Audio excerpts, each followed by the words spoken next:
his will he thinks his own is shaped in her forge. Of course, a forge is a special hearth or furnace in which metal is heated before shaping it.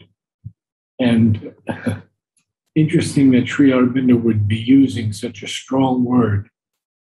But our will that we think is our own will is shaped in the Divine Mother's forge. And of course, that's in the fire.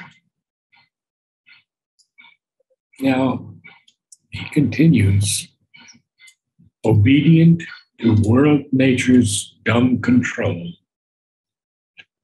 driven by his own formidable power, his chosen partner in a Titan game, her will he has made the master of his fate, her whim the dispenser of his pleasure and pain. He has sold himself into her regal power for any blow or boon that she may choose, even in what is suffering to our sense. He feels the sweetness of her mastering touch. In all experience meets her blissful hands.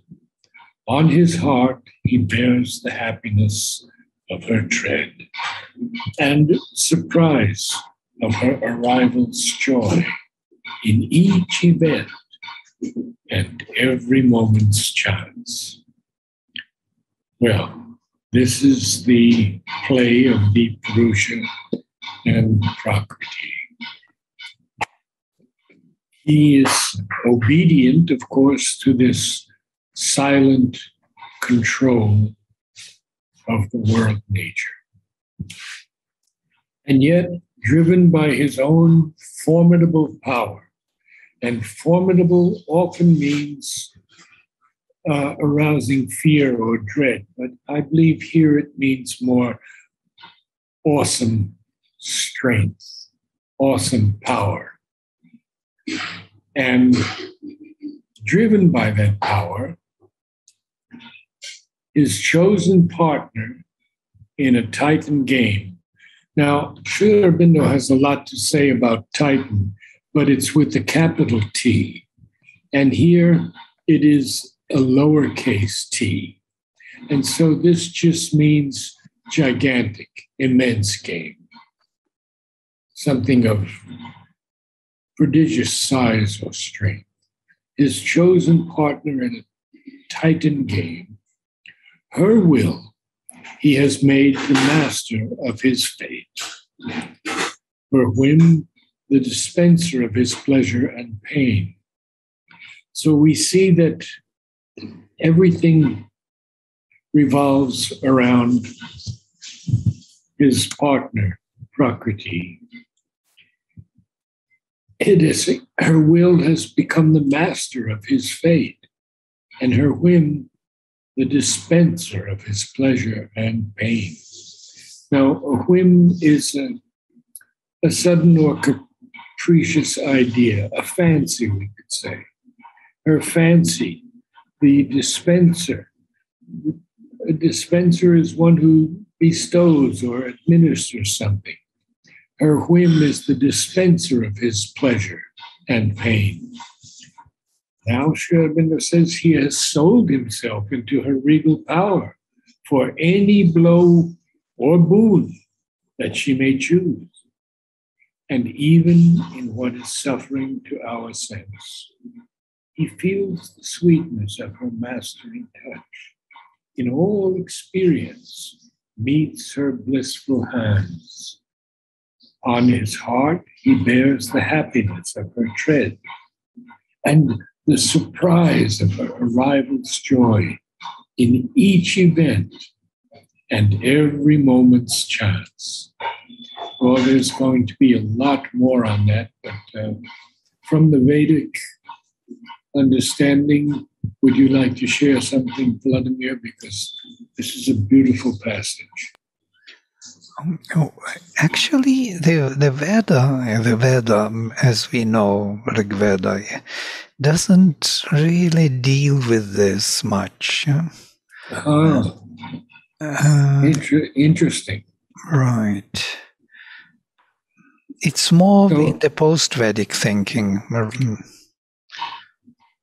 It is Purusha Prakriti, it is already Sankhya, that Prakriti takes charge of everything Purusha, and all these surprises in life we get, and our excitement to live, and thrill to this, and fear, and everything what we experience, we agreed to receive it. We made an agreement, we consent to fall blind, to forget ourselves, to let her drive us. That's what he says. And so, but we can reconstruct, come back to our own awareness one day. Yes.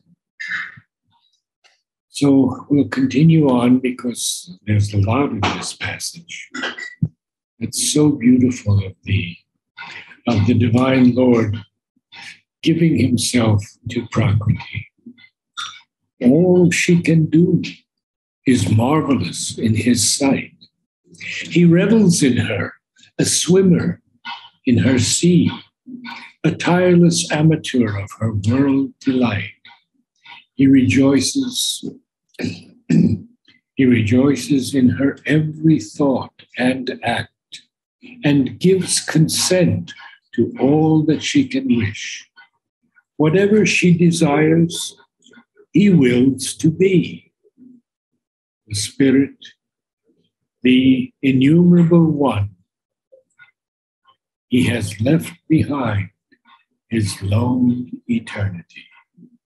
He is an endless birth in endless time, her finite's multitude in an infinite space. So, have we done Spirit? I don't believe so. Could someone do Spirit from the lexicon?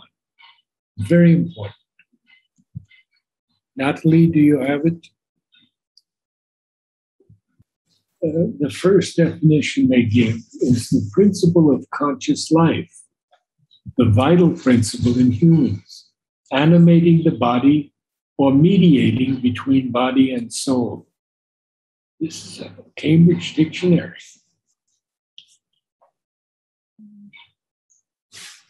Number 5 of their definitions is a supernatural, incorporeal being, especially one inhabiting a place, object, etc., having a particular character. Well, that's a different spirit, but you said, Natalie? Yeah, I found it. Good. Okay. All right. So the spirit is the consciousness above mind, the Atman or self, which is always in oneness with the divine. It's from Letters on Yoga.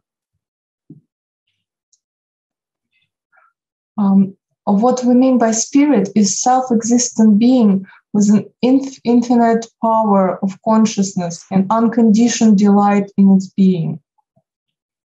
From Essays on the Gita. The spirit is an essential entity or consciousness which does not need to think or perceive either in the mental or the sensory way, because whatever knowledge it has is direct or essential knowledge. From Letters on Yoga.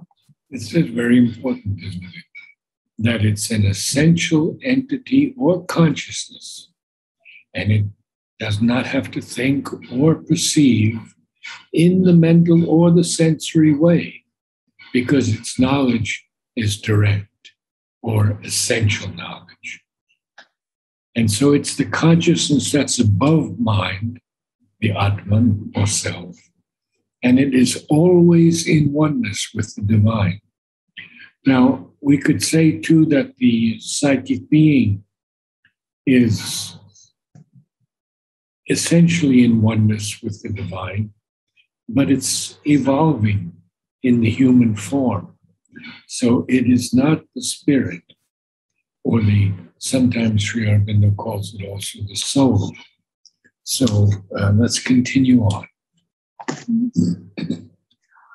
Spirit is the soul and reality of that which we sense as matter. Matter is the form and body of that which we realize as spirit. Very, very powerful. So spirit is the soul and reality of matter, or what we sense as matter. And matter is simply a form and body of that which we realize as spirit. Okay.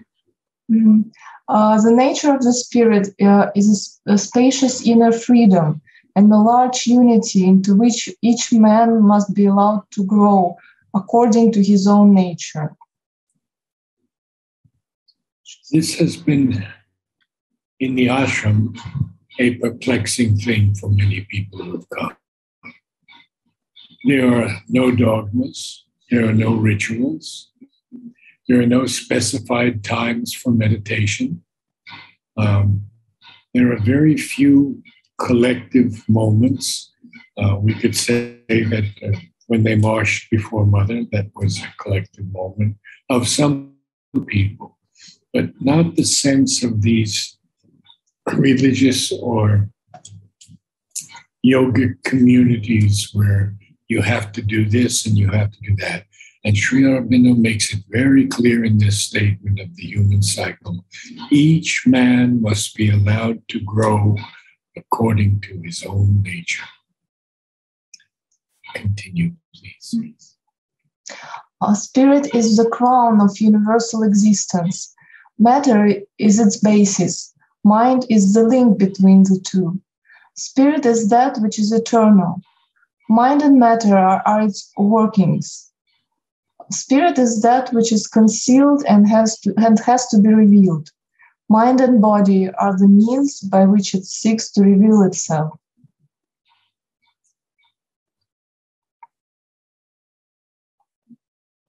The spirit is the supreme being in his infinite consciousness, and the supreme nature is the infinity of power or will.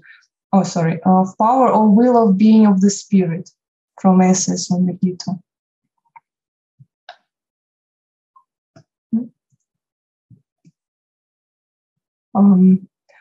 The spirit is the truth of our being.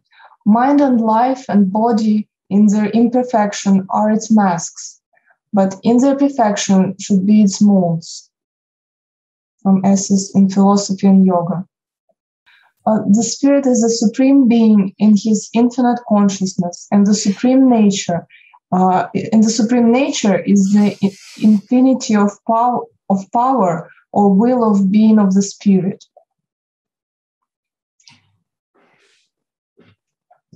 The spirit is the truth of our being. Mind and life and body in their imperfections are its masks, but in their perfection should be its molds.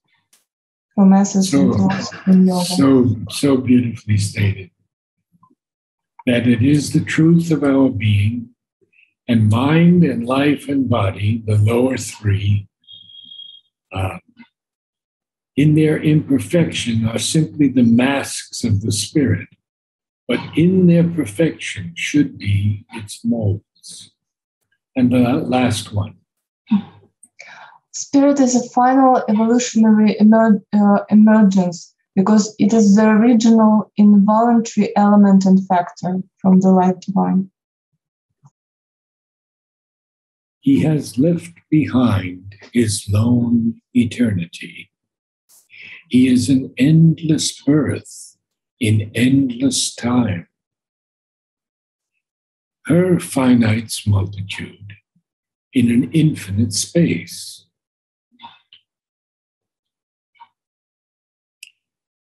And then these lines that we probably all have read so many times. The master of existence lurks in us. and plays at hide and seek with his own force. In nature's instrument loiters secret God. I've always felt that this was some of Sri Aurobindo's delightful humor. So the master of existence lurks in us. When we lurk around someplace, and usually there's some danger involved. If someone is lurking and looking for us, or just lurking to steal something or something. But the master of existence here lurks in us. And then he has another line where he says, loiters. So we'll pick that up also. So the master of existence lurking in us plays at hide and seek with his own force. So it's this game that the divine has created to manifest himself in different ways on this earth and in other worlds. And then Sri Aurobindo tells us, in nature's instrument, that's man, loiters secret God. So the word loiters is standing idly about, lingering aimlessly. So he loiters and he lurks. He lurks in us and he loiters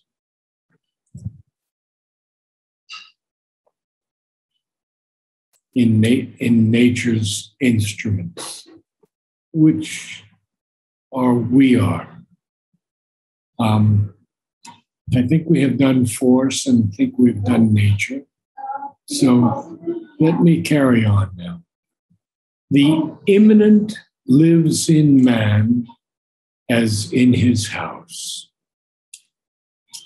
And here we have the immanent. He has made the universe his pastimes field, a vast gymnasium of his works of might. So I don't think we've done the immanent. So can someone read that? Capital I for immanent. Theologically, it's speaking of the deity, the indwelling or abiding, who indwells or abides in the universe. So let us see what Sri Aurobindo has to say. Anyone can read? Yeah, I can read. Okay. The immanent, Sri Aurobindo. He is the cosmic spirit and all creating energy around us. He is the immanent within us. All that is he, and he is the more than all that is. And we ourselves, though we know it not, are beings of his being, force of his force, conscious with a consciousness derived from his. Even our mortal existence is made out of his substance, and there is an immortal within us that is a spark of the light and bliss that are forever.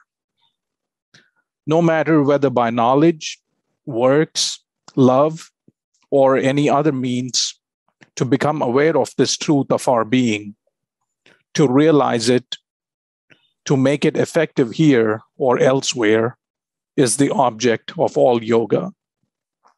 From the Synthesis of Yoga. Many years ago, I memorized this entire quotation because for me, it's one of the most beautiful quotes in the Synthesis of Yoga. There's another one in the Life Divine also. He says that all that is he. And he is the more than all that is. And we ourselves, though we know it not, are being of his being, force of his force, conscious with a consciousness derived from his. Even our mortal existence is made out of his substance. And there is an immortal within us that is a spark of the light and bliss that are forever.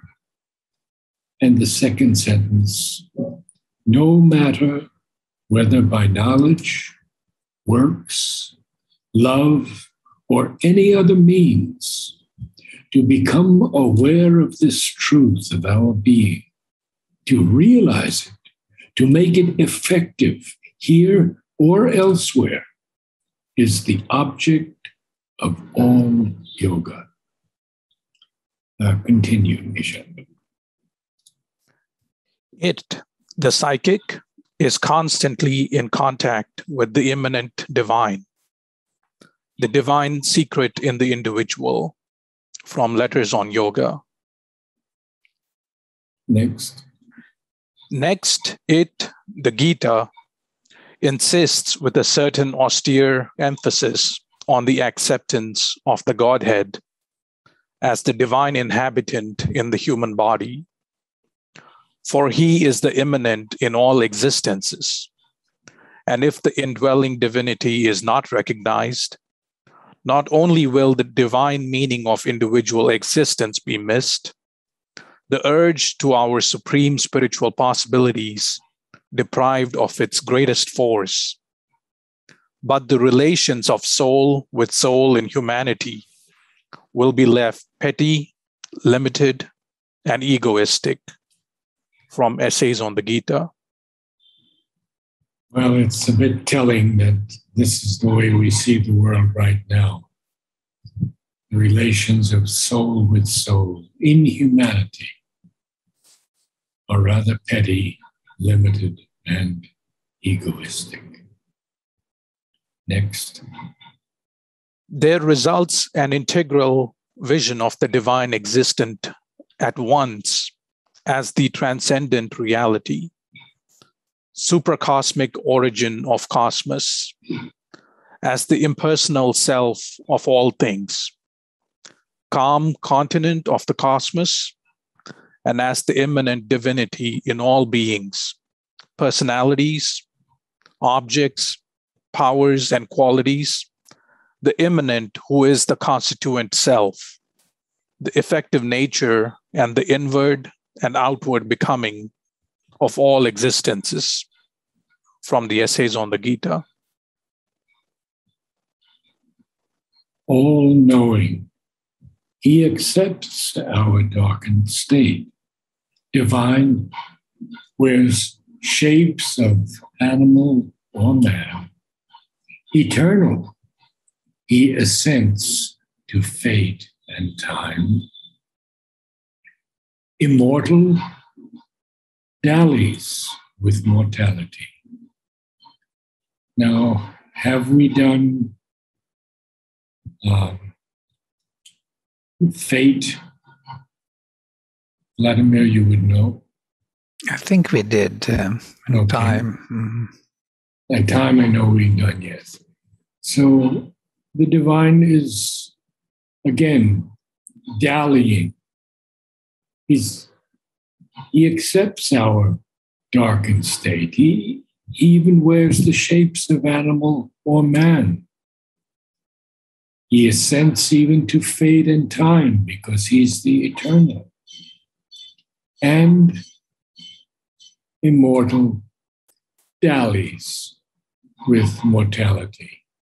Dallies is an interesting word, and its definition usually refers to wasting time idly, lingering, dawdling.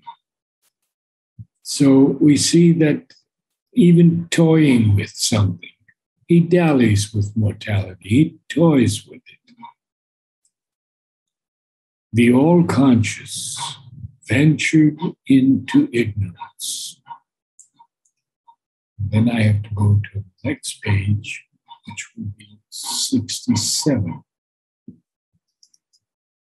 And we'll see what happens when he ventures into ignorance.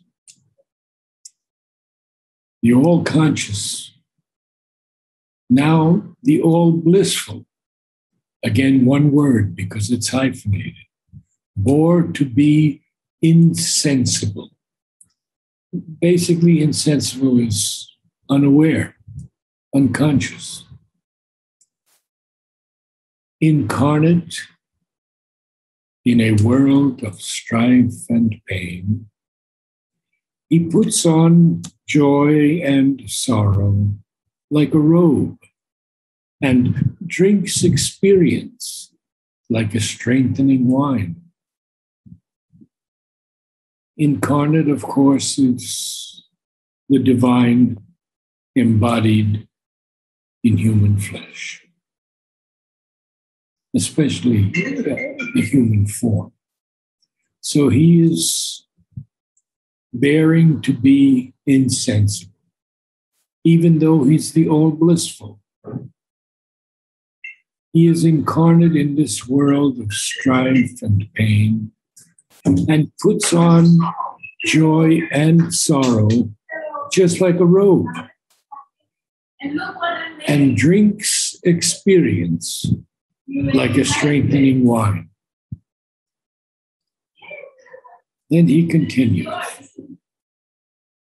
He whose transcendence rules the pregnant vasts, prescient, now dwells in our subliminal depths. A luminous, individual power alone.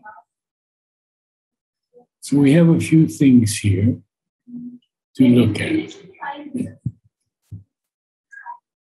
He whose transcendence rules the pregnant vasts. Well, his transcendence this is a term often used of the deity, being above and independent of the material universe. That pregnant in this sense means filled with, or abounding, teeming, fertile, rich. So he rules the pregnant vasts. And even then, prescient, now dwells in our subliminal depths. Prescient, of course, prescience is foreknowledge. He knows everything. And yet he dwells in our subliminal depths. And I don't know if we've done subliminal. I think we may not have done it. So could someone do subliminal for us?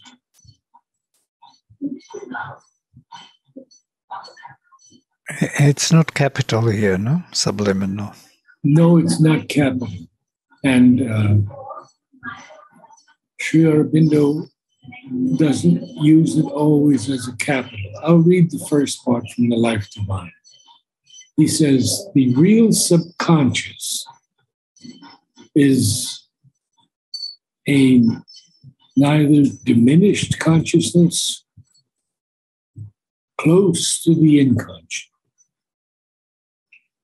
The subliminal is a consciousness larger than our surface existence. But both belong to the inner realm of our being, of which our surface is unaware. So both are jumbled together in our common conception and parlance. Interesting. So again, he says in the Letters on Yoga, subliminal is a general term used for all parts of the being which are not on the waking surface. Subconscient is very often used in the same sense by European psychologists because they do not know the difference. But when, Nurisha,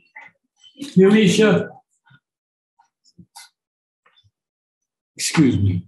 But when I use the word, I mean always what is below the ordinary physical consciousness, not what is behind it.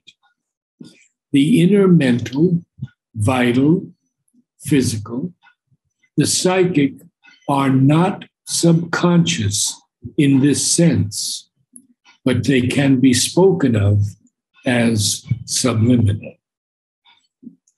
Would someone like to read the others?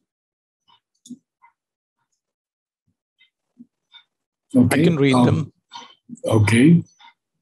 If that's okay, I'm reading twice. Doesn't matter.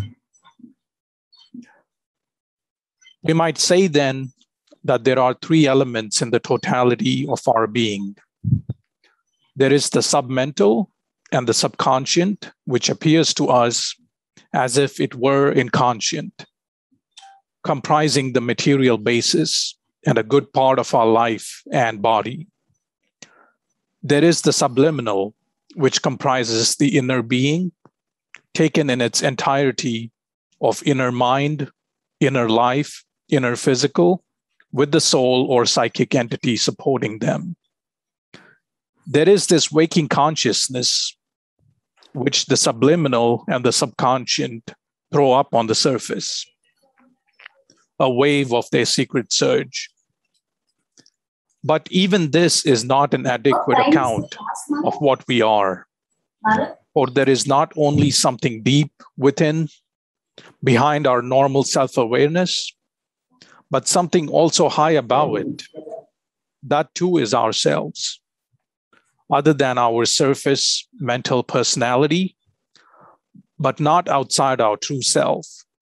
That too is a country of our spirit. For the subliminal proper is no more than the inner being on the level of the knowledge ignorance, luminous, powerful, and extended indeed, beyond the poor conception of our waking mind, but still not the supreme or the whole sense of our being, not its ultimate mystery from the life divine. You could do one or two more, and then we have to, our time is up. Yes. It is true that the subliminal in man is the largest part of his nature and has in it the secret of the unseen dynamisms, which explain his surface activities. But the lower vital subconscious, which is all that this psychoanalysis of Freud seems to know, and even of that it knows only a few ill-lit corners, is no more than a restricted and very inferior portion of the subliminal whole. From the Letters on Yoga. The subliminal self stands behind and supports the whole superficial man.